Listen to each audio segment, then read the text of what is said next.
আজ রান্না করব পাকিস্তানি বা কক মুরগির মাংস। ঘরে থাকা সামান্য কিছু মশলা দিয়ে রান্না করব, কিন্তু স্বাদে হবে অসাধারণ। তো চলো বন্ধুরা, দেখে নাও কিভাবে আজকে আমি মাংসটা রান্না করলাম।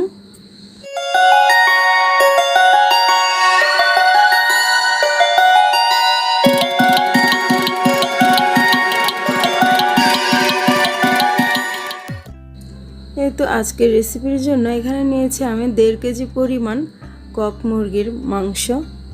এটা আগে থেকে ধুয়ে পরিষ্কার করে পানিটা ঝরিয়ে নিয়েছি। এবার রান্না করে নেব, যার জন্য চুলায় একটি প্যান বসিয়ে 1.5 কাপ পরিমাণ পেঁয়াজ কুচি দিয়ে দিয়েছি, পরিমাণ মতো তেল দিয়ে এখন পরিমাণ মতো লবণ দিয়ে দিলাম।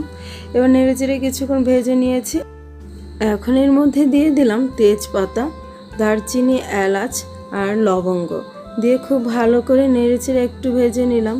এখন এখানে অ্যাড করে দিলাম 2 টেবিল চামচ পরিমাণ আদা রসুন বাটা দিয়ে খুব ভালো করে আদা রসুন বাটাটা একটু ভেজে নেব।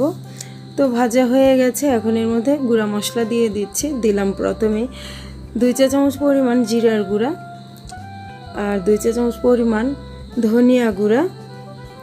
এবার এখানে অ্যাড করে দিলাম 1.5 চা চামচ পরিমাণ হলুদ গুঁড়া, আরও দিয়ে দিচ্ছি এখানে 1.5 চা চামচ পরিমাণ মরিচের গুঁড়া। ঝালটা যে যার ইচ্ছে অনুযায়ী দিয়ে দিবে।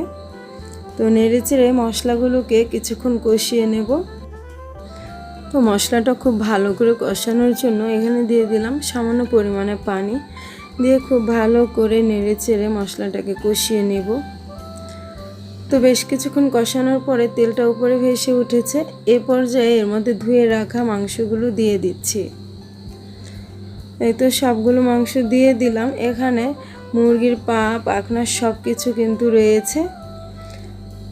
তো খুব ভালো করে মশলার সাথে মিশিয়ে নিলাম মাংসটা, আর এভাবে বেশ কিছুক্ষণ নেড়েচেড়ে কষিয়ে নেব। তো বন্ধুরা, দেখতে পাচ্ছ বেশ কিছুক্ষণ মাংসটা কষিয়ে নিয়েছি। আর এখানে এখন প্রায় 2 থেকে 3 কাপের মতো গরম পানি অ্যাড করে দিলাম। অবশ্যই মাংসতে ফুটন্ত গরম পানিটা অ্যাড করবে, এতে করে মাংসটা খেতে কিন্তু অনেক বেশি মজার হয়। তো নেড়েচেড়ে দিচ্ছি। এবার ঢাকনা দিয়ে রেখে দেব কিছুক্ষণের জন্য। তো ঢাকনা দিয়ে প্রায় 10 থেকে 15 মিনিটের মতো এটাকে রান্না করে নিয়েছি। এখন ঢাকনাটা সরিয়ে এর মধ্যে অ্যাড করে দেব 1 চা চামচ পরিমাণ ভাজা মশলার গুঁড়া। এখানে আরও কিছুটা ভাজা মশলার গুঁড়া দিয়ে দিলাম। এখন এর মধ্যে অ্যাড করে দিলাম 1 চা চামচ পরিমাণ গরম মশলার গুঁড়া দিয়ে খুব ভালো করে একটু মিশিয়ে নিলাম।